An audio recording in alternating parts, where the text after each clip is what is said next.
Buksan ang App Store at isearch ang Canva AI Photo and Video Editor. Pindutin ang Download button. Sa gitna, pindutin ang Sign Up. Mamili kung i-connect ito sa email, Facebook o Google account. Pagtapos, gumawa ng password. Makikita na ang pangunahing pahina ng Canva o ang Canva homepage.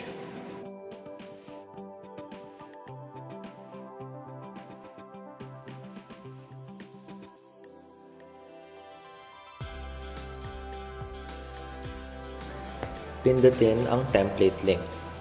Mabubuksan na ang template at makikita ang pinagsama-samang templates. Sa ibabang bahagi, makikita ang mga pahina ng lahat ng template. Pindutin lamang ang nais na i-edit na template.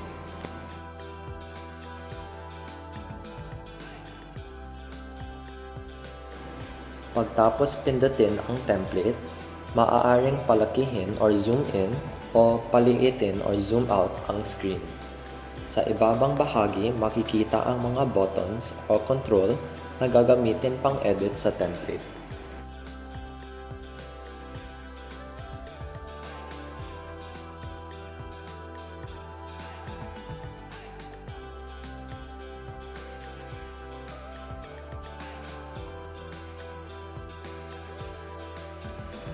Maaaring pindutin ang elements sa baba upang makita ang mga pwedeng gamitin na sticker at imahe. Pindutin ang search elements at mag-search ng gustong imahe. Pindutin ang search tapos mag-scroll down at mamili sa mga lalabas na sticker. Pindutin ang napiling sticker.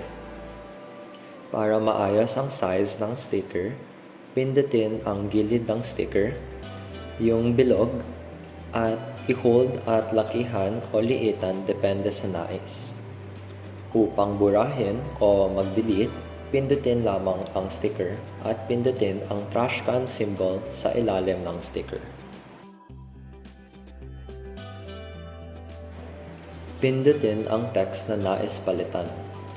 Tapos, pindutin ng 2 beses ang dulong letra ng text at i-press ang backspace.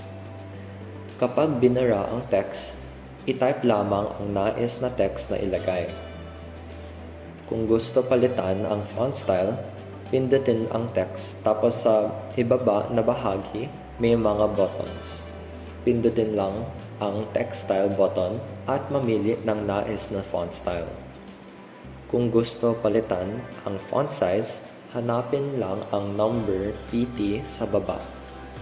Tapos, sa itaas na bahagi, may mga buttons. Pindutin ang number button at i-adjust sa nais na size. Kung gusto palitan ang kulay, pindutin ang button sa baba na may kulay ang letra. Tapos, piliin ang nais na kulay.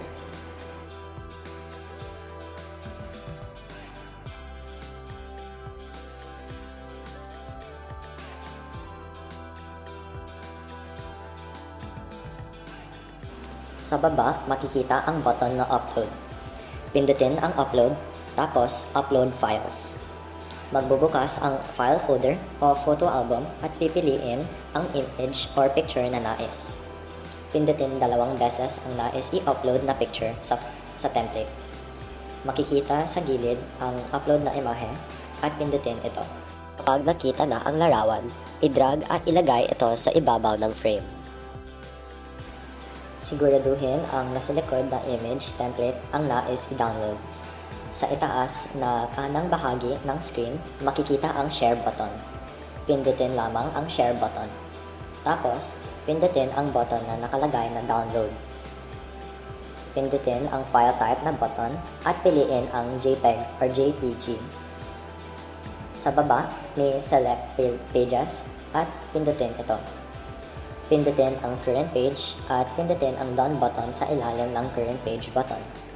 Pagtapos nito, pwede na po i-press yung download button.